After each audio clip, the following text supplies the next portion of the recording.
영화보다 더 인상적인 현실 속 신 스틸러들. 확실하게 파드리겠습니다. 이상민, 양지열의 신 스틸러.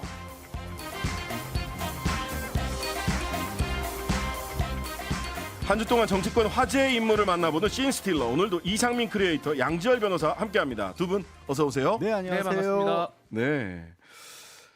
자, 가든 스튜디오에서 함께 하고 있습니다. 가뜩이나 저는 신장식 변호사 이 시간에 보면 반갑거든요. 네. 근데 가든 스튜디오에 있으니 더 좋네. 아니, 다른 건 아니고요. 예. 그냥 이번 마지막 방송이니까 한 주에 한 주에 일이 다 끝나는 거예요. 마지막 방송이라뇨. 아, 깜짝 놀랐습니다. 깜짝 놀랐어요. 왜 이러세요? 이번 주 마지막 저한테 마지막 방송이라고. 이번 주 예, 마지막. 예, 예. 왜 마지막이라는 얘기에 놀라지? 항상 위기 마인드를 가져야 됩니다. 그래요? 네, 오늘이 마지막처럼. 네. 네네네. 예, 마지막처럼 열심히 하겠다라는 말씀이지. 후회 없이 가야 됩니다. 예, 후회 네. 없이 가겠습니다.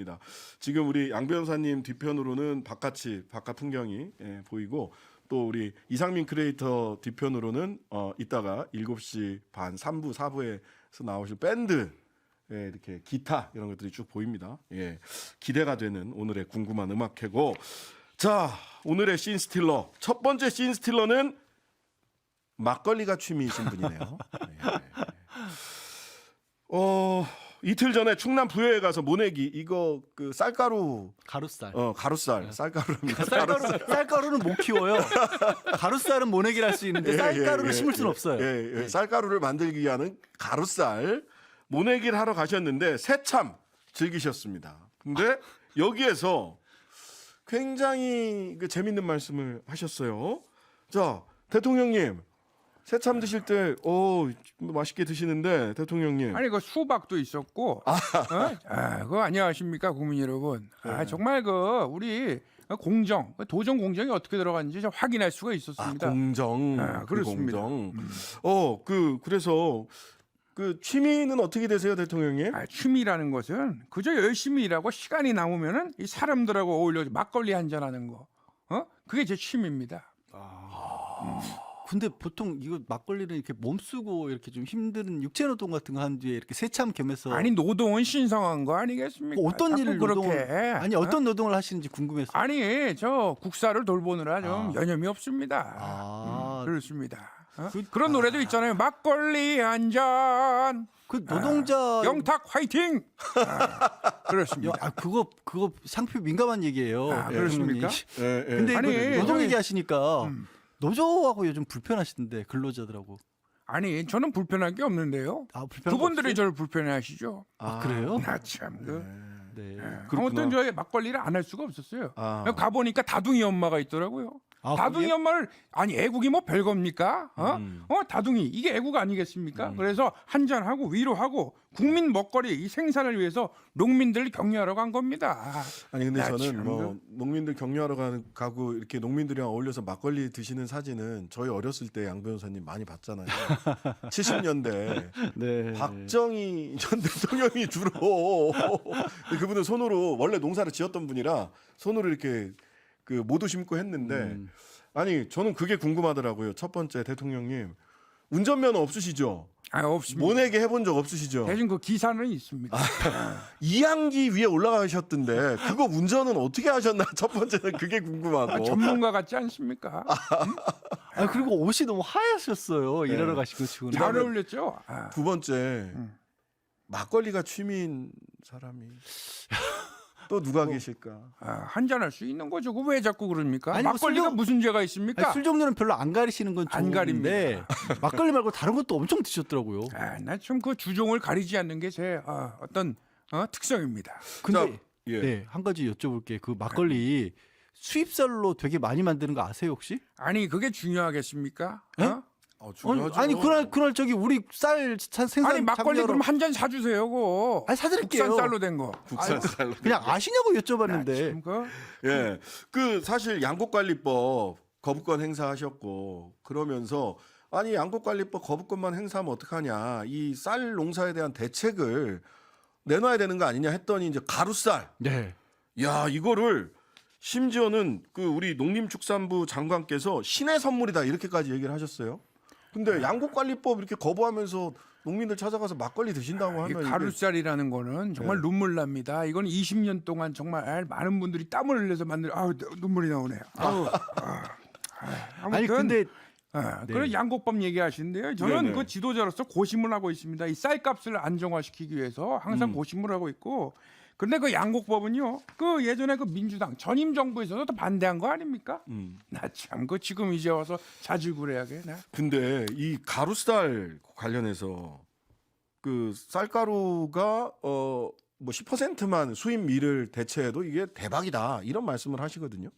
그때 뭐 대체 식품이 대체적으로 성공한 경우를 많이 보지 못했는데 네. 이제 그날 눈에 띄는 거는 다른 농민들이 또 오셔가지고 가루쌀 말고 다른 거 키우시는 분들 있잖아요. 네, 네. 이거 제가 이제 굳이 수입쌀 얘기, 막걸리 얘기를 꺼낸 이유가 쌀 수입이 많은 게 오히려 그러니까 더 문제가 된다라고 얘기를 하셨어요. 그러니까 가루쌀은 용도가 정해져 있잖아요. 네, 근데 네. 그거 말고 우리가 흔히 밥 먹는 데 쓰는 쌀 이런 거는 수입쌀들이 대체가 돼서 어렵다고들 하시거든요. 그 얘기는 혹시 들으셨어요? 그 자리에서? 아니 그건 잘 조정을 해야죠. 저도 지도자로서 정말 국정 파트너와 함께 얘기를 잘 나누고 있습니다. 나누셨어요? 걱정하지 마세요. 그런 거는. 국정 파트너하고 얘기 나누셨구나. 우리 예. 국민들의 얘기를 잘 고심해서 듣겠습니다. 예. 한잔 하시죠. 나온 김에 그 막걸리 한 잔. 예. 근데 이제 이게 가루쌀 얘기가 MB 때 나왔던 얘기잖아요. 나왔죠. 그리고 실패했어요, 이 정책. 왜 실패했느냐? 두 가지 때문에 실패했습니다. 첫 번째, 글루텐이 가루쌀에는 없어갖고 빵이 부풀지가 않아. 찰기가 없어. 어허. 그래서 이게 CJ, SPC, 그 파리바게뜨 등 SPC 이런 데서 가루쌀로 다 해봤는데 아 이거 부적합합니다. 빵 못 만들어요. 금방 상해요. 이런 결과를 내왔고 그 다음에 두 번째는 가격입니다. 수입산 밀이 1kg에 580원이에요. 580원. 근데 현재 가루쌀 1kg에 얼마인 줄 아세요? 3,500원에서 4,000원입니다. 너무 차이가 나는구나. 예. 따라서 이 가루쌀을 가지고 이거를 시장화하려고 하면 어떻게 해야 되느냐? 보조금을 줘야 됩니다. 그럼 뭐 똑같잖아요. 예. 아, 그 제가 사실 막걸리 얘기 꺼낸 이유도 그래서요. 막걸리도 수입쌀로 만드는 게 맞아요. 가격이 예. 확 싸기 때문에 의외로 국내 막걸리들이 수입쌀 많이 쓰거든요. 그래서 아시나 여쭤봤더니 또 역정을 내시네. 아이고. 그러니까 수입 밀가루 580원, 가루쌀 뭐 3,500원에서 4,000원. 거의 8배. 이거 어떻게 양 할 거야? 변호사가 그 막걸리 살 때까지 얘기 안 하겠습니다. 일이 안 끝났어. 끝나고 가서 사드릴게. 나가는 길에. 나가는 길에 알겠습니다. 자 막걸리 좋아하시고 막걸리가 취미이신 대통령님 만나 뵙고요. 야, 두 번째 신 스틸러. 와 아까도 잠깐 이야기를 했는데요. 우병우 이분도 뭐 출마를 검토하고 있다고 하고 또 당시 이동관 이분도 이제 방통위원장으로 복귀를 한다라는 얘기가 있는데요. 먼저 뉴스의 중심에 섰던 우리 이동관 특보 준비된 내용부터 한번 들어보시죠. 제가 요 말은 꼭 하고 싶어요. 자식은 부모의 거울이라는 말이 있어요. 그 자식을 보면 부모로부터 어떻게 교육받은지를 알 수 있다. 자식은 부모의 거울이다. 예, 지금 양지열 변호사님 피켓 들고 있는 거 보셨죠? 아날로그입니다. 예, 아날로그입니다. 괜찮았죠? 네. 예, 가든 스튜디오가 유튜브 전용 스튜디오가 아니라서 자료 이렇게 처리하고 있습니다. 고민 많이 했습니다. 우리 제작진이.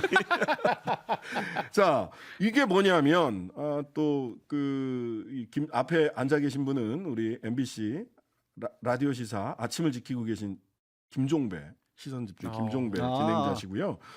2019년 10월 4일 JTBC 프로그램에서 조국 전 장관 비판하면서 했던 말입니다. 조민 씨와 관련해서 이야기를 하면서 자식은 부모의 거울이다.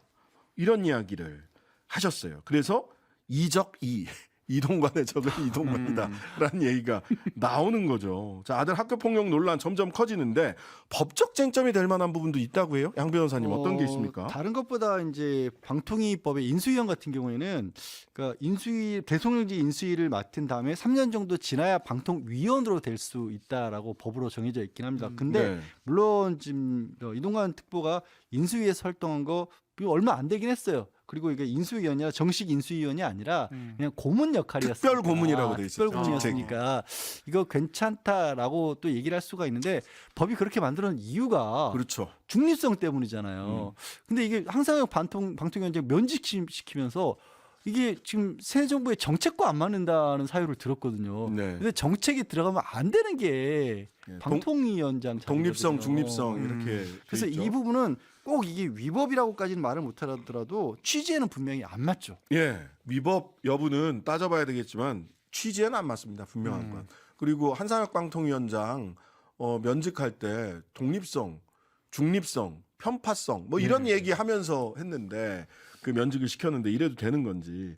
근데 이동관 특보 우리 MB 대통령님 이동관 특보 아들 학폭 논란 당시에 청와대에서 3년 5개월이나 같이 곁에 두고 아주 아끼고 사랑하셨는데 이거 진짜 모르셨어요?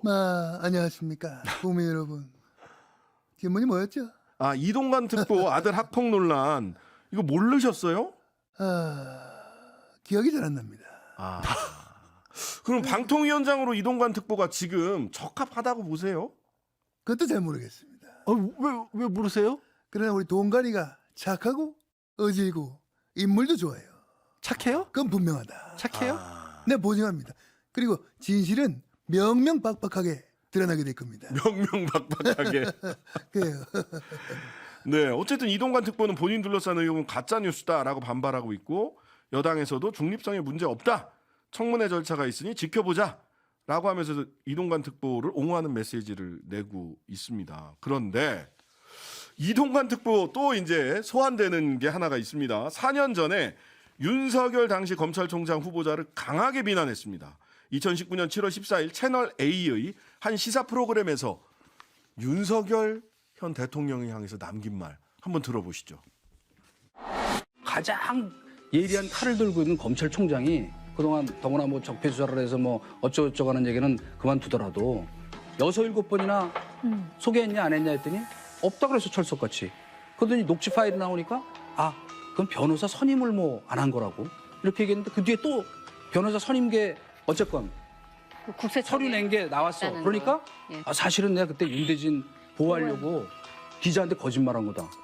이런 의식을 가진 사람이 검찰총장직을 진짜 할 수 있는 건가요? 난 이건 법의 이전의 문제라고 생각해요. 저는 정말 솔직히 말하면 분노감이 들어요. 그러면서 남한테는 그 칼을 들이대가지고 적폐청산 수사한다고 100여 명을 기소하고 보고 합계 130년. 이런 정도의 그 패거리 문화를 갖고 수사 제대로 했을까? 윤 대통령님, 마음이 넓으신 겁니까? 뭐 이런 말씀 이동관 특보 말씀 들어보니까 어떠세요 기분이? 아니 그런 건 모르겠고요. 예. 정말 공정하고 확실한 방송 환경, 언론 환경을 만들어야 되는 거는 우리 모두가 알고 있는 그 주제의 사실 아니겠습니까? 그럼 그대로 가야죠. 나 참 아니 기분 안 나쁘세요? 기분은 안 나쁜데요. 안 나쁘세요? 양변이 막걸리 산다 그랬잖아. 왜 나쁩니까?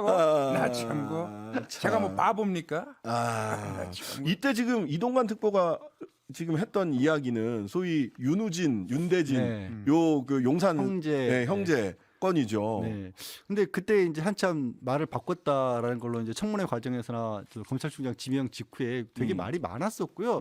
근데 갑자기 저는 생각나는 게 이런 정도의 의리를 보여주신 대통령이시라면 그때 당시의 모습으로 네. 이동관 특보에 대해서도 뭐 직접적으로 얘기를 좀 하실 법도 하지 않을까. 어. 내가 이럼에도 불구하고 이동관 특보를 지명할 수밖에 없는 그런 이유가 있다.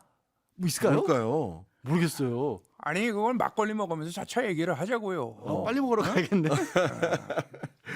4년 전에는 말 바꾸고 거짓말 한다고 윤석열 대통령 이렇게 분노가 일어난다 이렇게 얘기를 했어요. 이제는 윤석열 정부의 방통위원장을 한다. 근데 뭐 말이 달라진 것도 달라진 거지만 사실 이 학폭 의혹이 2015년도에도 크게 불거졌죠. 있었잖아요. 예. 근데 저는 그때랑 지금이랑 우리 국민들이 학폭에 대해서 느끼는 감정이 많이 달라졌어요. 네, 네. 굉장히 많이 달라서 똑같은 내용이 나오더라도 훨씬 더 좀 화를 내실 것 같아요. 그리고 근데 저런 분이 방통위원장 되면 혹시 이제는 더글로리 같은 드라마 못 보는 건가? 뭐 이런 생각하지 않을까요? 최근에 사실은 OTT 한 군데서 일본 후쿠시마 원전 폭발 관련된 네. 시리즈가 있었고 우리나라에서도 한다고 이렇게 예고편까지 다 나왔어요. 근데 우리나라에서만 서비스가 안 됩니다. 아. 일본에서도 서비스 됐는데 후쿠시마 원전 폭발과 그로 인한 이게 이제 드라마로 굉장히 육중한 드라마가 하나 나왔어요. 더 데이즈라고. 근데 우리나라에서도 방영한다고 했거든요. 예. 근데 일본에서도 방영하는데 우리나라에서는 방영을 안 해. 뭐지? 와, 이거 뭐죠? 이거 뭐죠? 아, 벌써 이동관 효과가 나오는 건가요? 에이 설마요. 그렇죠? 아직 그건 아닌 아니겠죠. 거죠? 예. 안녕하십니까. 그것도 이제 명명박박하게 나올 겁니다. 알겠습니다. 두고 보세요. 자, 오늘의 마지막 씬스틸러 만나보러 가겠습니다. 이 두 분이 또 충돌을 했습니다. 저 송영길을 소환하여 구속영장을 청구해보길 바랍니다. 민주당 전체를 벌집 수사하는 듯 요란하게 수사한 검찰이 김건희 여사는 소환은커녕 서면 질문도 못하고 있습니다. 고양이 앞에 쥐 같은 모양새입니다. 오. 점점 더 예, 법무부 장관 한동훈입니다. 본인이 다급하시더라도 절차에 따라 수사에 잘 응하시면 될 것 같은데요. 자기 범죄를 수사하는데 여야 균형까지 끌어들일 만한 상황인가요? 국민들께서 그렇게 보시지 않을 것 같습니다. 오.